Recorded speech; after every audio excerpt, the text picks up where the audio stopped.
मेरे प्यारे देशवासियों, नमस्कार। आज देव दीपावली का पावन पर्व है। आज गुरु नानक देव जी का भी पवित्र प्रकाश पर्व है। मैं विश्व भर में सभी लोगों को और सभी देशवासियों को इस पावन पर्व पर हार्दिक बधाई देता हूं। ये भी बहुत सुखद है कि 1.5 साल के अंतराल के बाद करतारपुर साहिब कॉरिडोर अब फिर से खुल गया है। साथियों, गुरु नानक जी ने कहा है, बीच दुनिया सेवी कमाइए त दरगिही बेसन पाइए। यानी संसार में सेवा का मार्ग अपनाने से ही जीवन सफल होता है।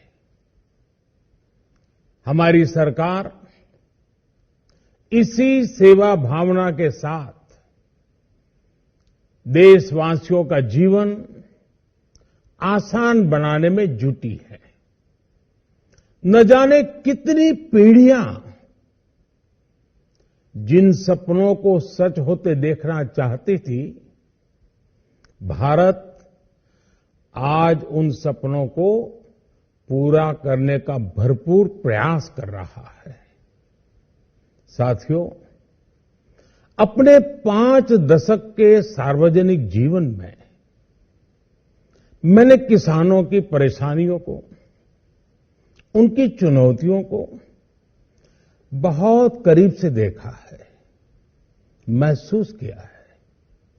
इसलिए जब देश ने मुझे 2014 में प्रधानमंत्री के रूप में सेवा का अवसर दिया, तो हमने कृषि विकास, किसान कल्याण को सर्वोच्च प्राथमिकता दी। साथियों,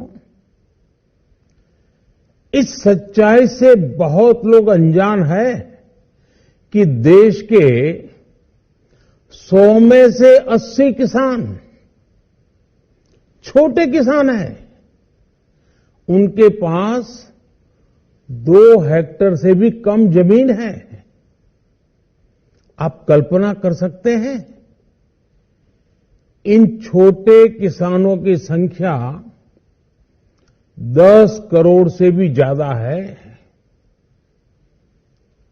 उनकी पूरी जिंदगी का आधार यही छोटी सी जमीन का टुकड़ा है। यही उनकी जिंदगी होती है। और इस छोटी सी जमीन के सहारे ही वो अपना और अपने परिवार का गुजारा करते हैं। पीढ़ी दर पीढ़ी परिवारों में होने वाला बंटवारा इस जमीन को और छोटा कर रहा है।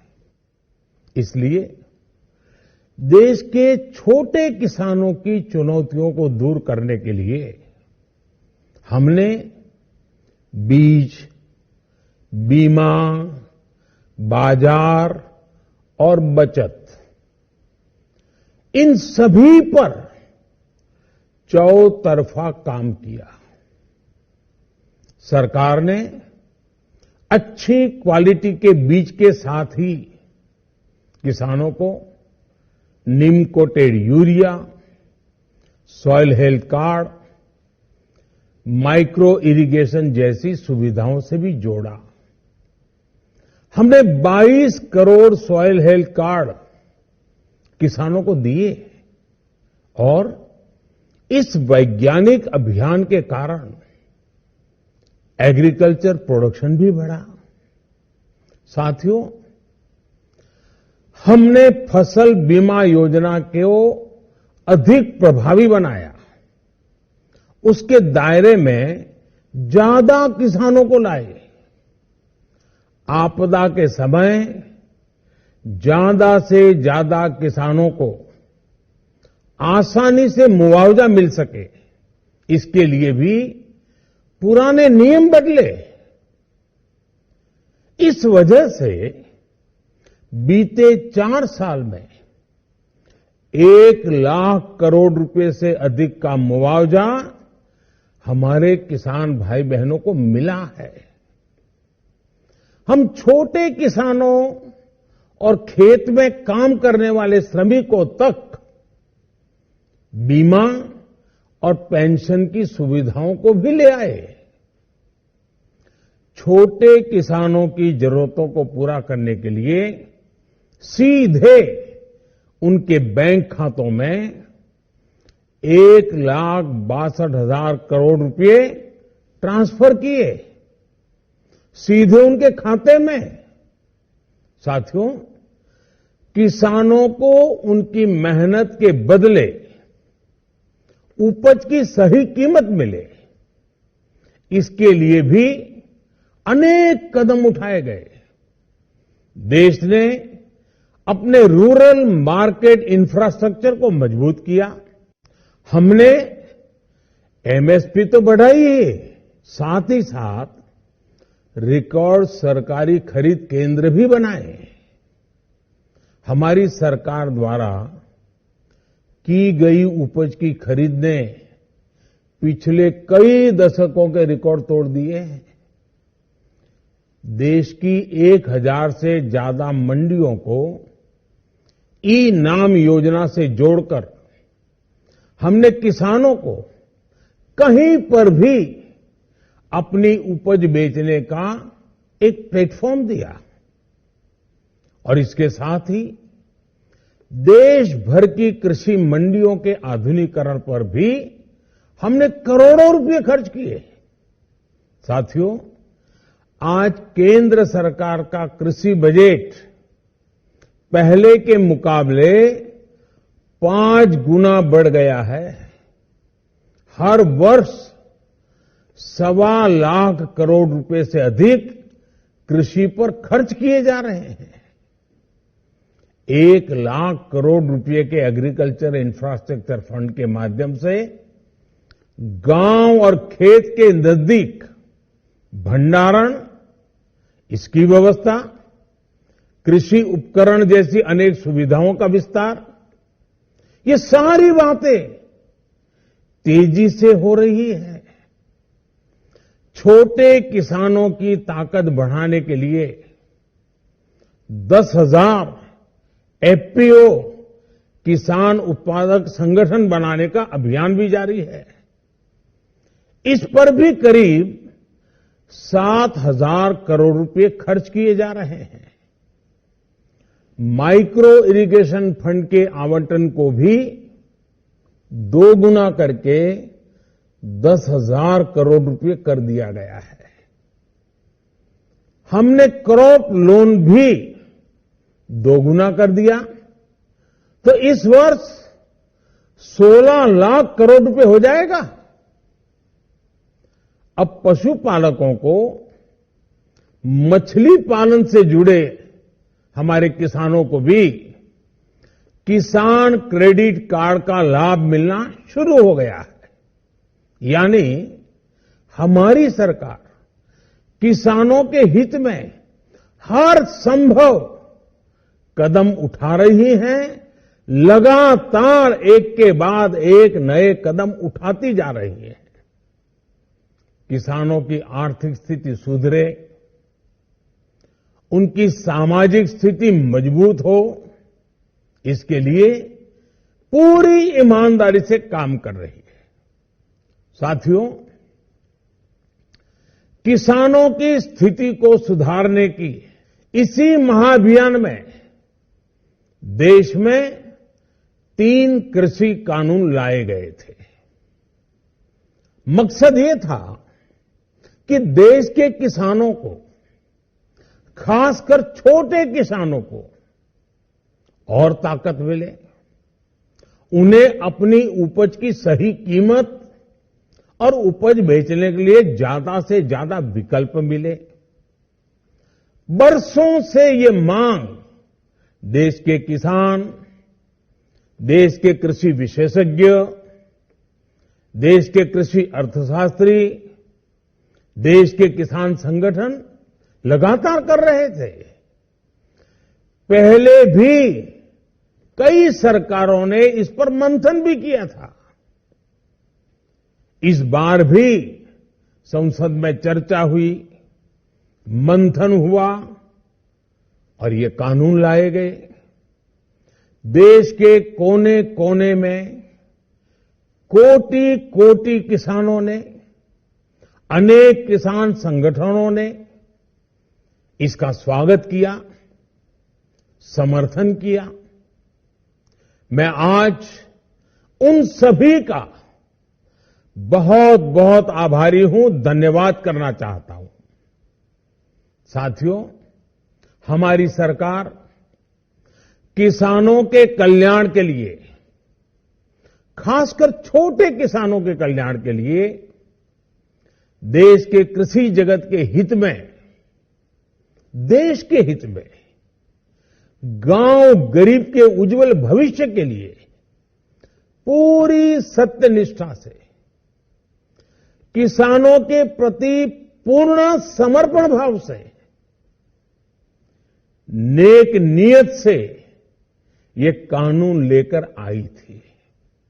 लेकिन इतनी पवित्र बात, पूर्ण रूप से शुद्ध किसानों के हित की बात, हम अपने प्रयासों के बावजूद कुछ किसानों को समझा नहीं पाए।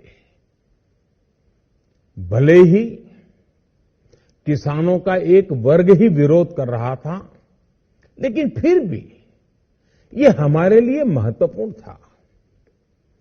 कृषि अर्थशास्त्रियों ने, वैज्ञानिकों ने, प्रगतिशील किसानों ने भी उन्हें कृषि कानूनों के महत्व को समझाने का भरपूर प्रयास भी किया।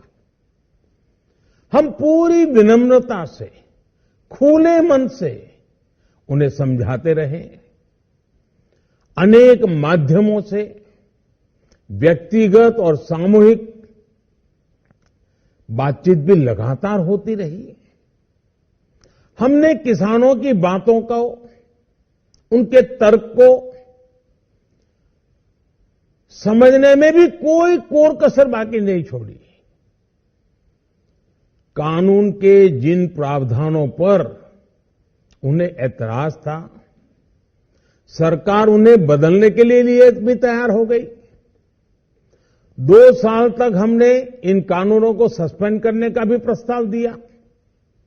इसी दौरान ये विषय माननीय सर्वोच्च न्यायालय के पास भी चला गया।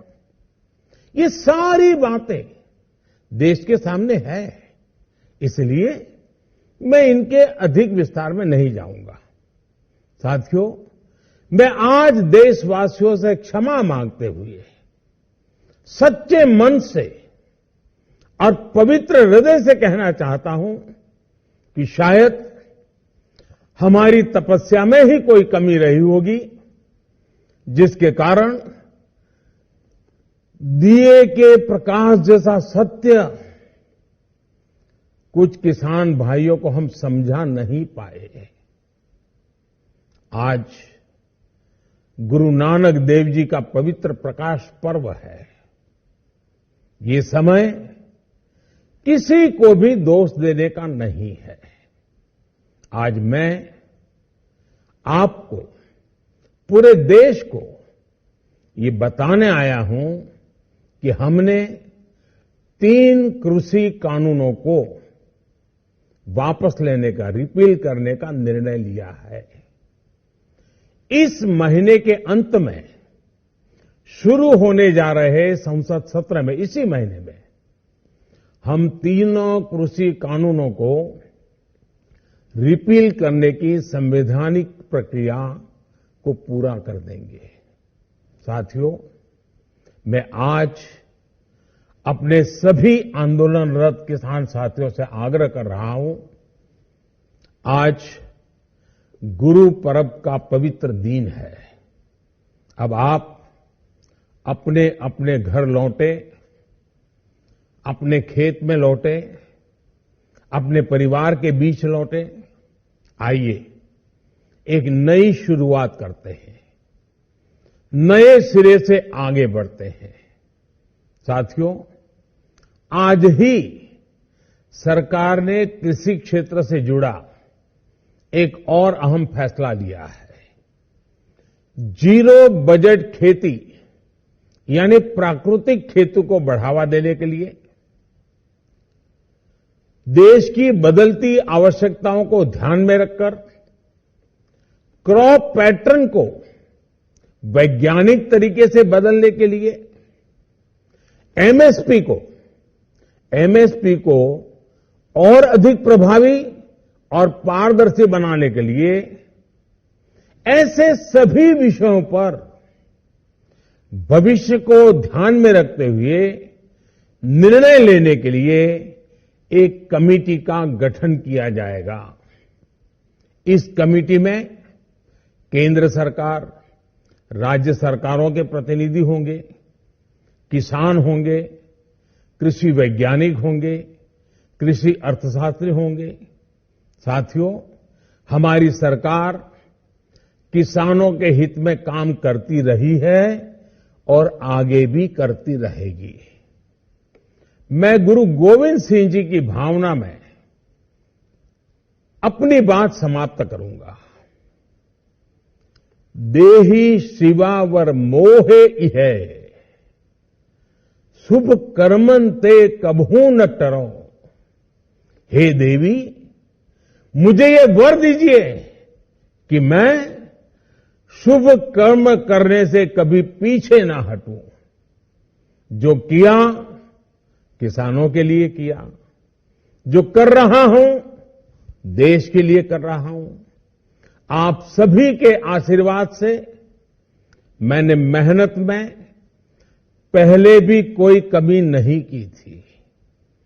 आज मैं आपको विश्वास दिलाता हूं कि अब और ज्यादा मेहनत करूंगा ताकि आपके सपने साकार हो सके, देश के सपने साकार हो सके।